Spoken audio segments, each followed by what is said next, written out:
everybody! Thank you so much for watching my channel. This is my very first video and I've been wanting to do booktubing for a really long time. I found out about booktubing a year ago and I know I'm a little behind the times, but since then I've been watching a lot of people.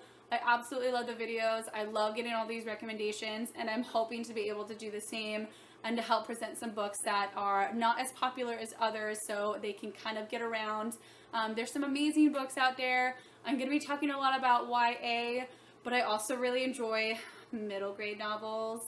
Don't judge me, Harry Potter is a middle grade novel, but there's a lot of amazing ones out there that just don't get a lot of recognition because they're middle grade. So a lot of the times they're just like, this is for middle schoolers, why should I read this? But they're great, they're really good. So I'll talk a lot about those. I also have some books that I might do like adult ones of, but mainly it's going to be YA because that's like amazing. It's like my genre. I love freaking teen books. So good. So I'm going to be doing a lot of that. And then I figured for my very first video, might as well just jump into my March TBR. And I apologize for my voice if I sound kind of weird or if I start squeaking at the end of this. I am sick and I'm losing it. And I just figured even though I'm sick, I'm just gonna get this video done and just get through the first video and then hopefully it'll be easier from there. Let's get started.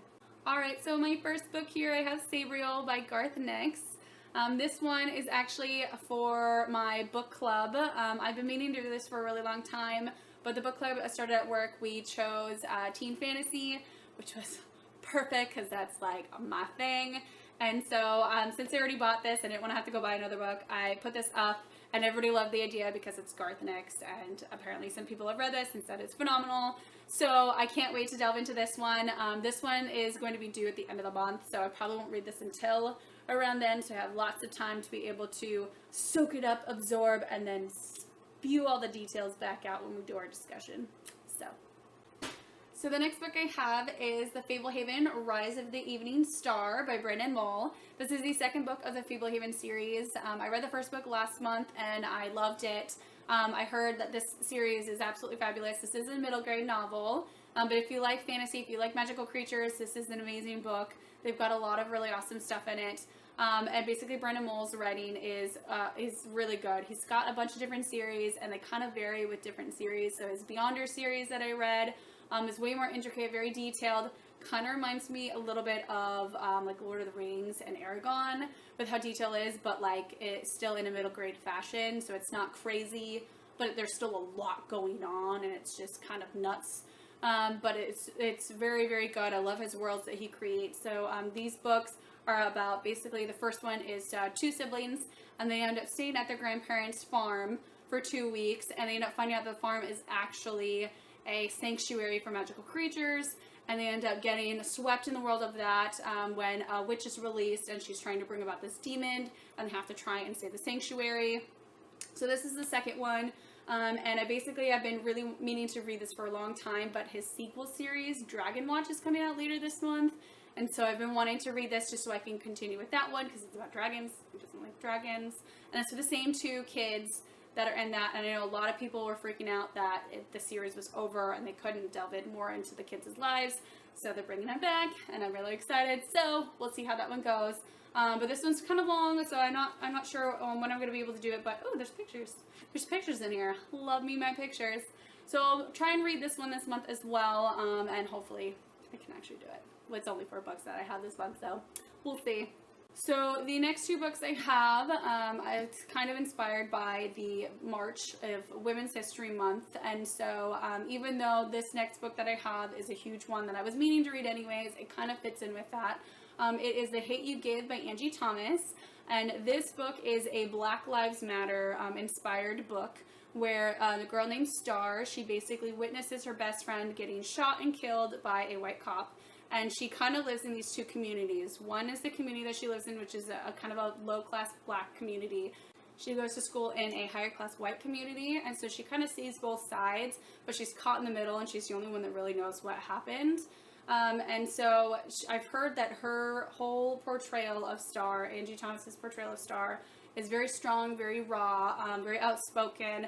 So I really wanted to read this one for March one just because of how strong the female character is and the struggles that she goes through. I figured this one's kind of a more modern book to be able to talk about women's strength.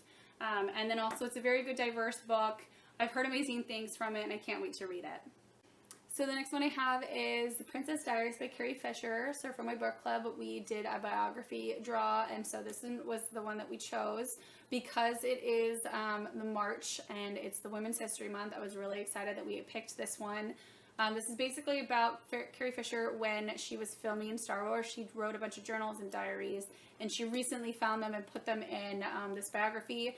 It talks about her experience on Star Wars filming, her love interest with Harrison Ford, but it also talks about the year of 1976 when they started filming the very first film, and just everything that was going on, current events and whatnot. She kind of relates to what's going on in the filming, the struggles, the happiness, the crazy hours, but also things that are happening in real world.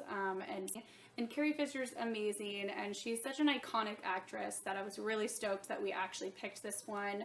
And she actually has, I don't know if you can see, she's got a lot of entries of like what she wrote in her actual diaries. She's got some pictures in here of her on the set and her in just her regular life. There's a picture right there. I mean, she's got them kind of all throughout, and I can't wait to finish this. I love Carrie Fisher. I've never read a biography before. You can see I've got a little thing in there. I've started the first chapter, and she's already so hilarious that I'm like giggling while I'm like trying to read in the break room. It's kind of funny, and everybody's like, what are you doing? It's Carrie Fisher, people. Read it. And really wanting to just delve into this one. She is one of my favorite actresses, and Star Wars is one of my favorite movies, and so I can't wait to read this one, especially with the Harrison Ford thing. I can't wait. I didn't actually know they were a couple until, well, not really a couple, but I didn't actually know they were together in this, so I'm really excited because they're so cute. Alright, so that is it. I only have the 4 books, so I should hopefully be able to read all of them. We'll see. Oh, I dropped my book. So thank you so much for watching, and then feel free to do comments below on telling me what you guys are going to be reading this March, and if you have read any of the books that I have put up, let me know what you think of them. No spoilers, but I can't wait to read the comments. I can't wait to get going on this, and thank you so much for joining me. Bye guys.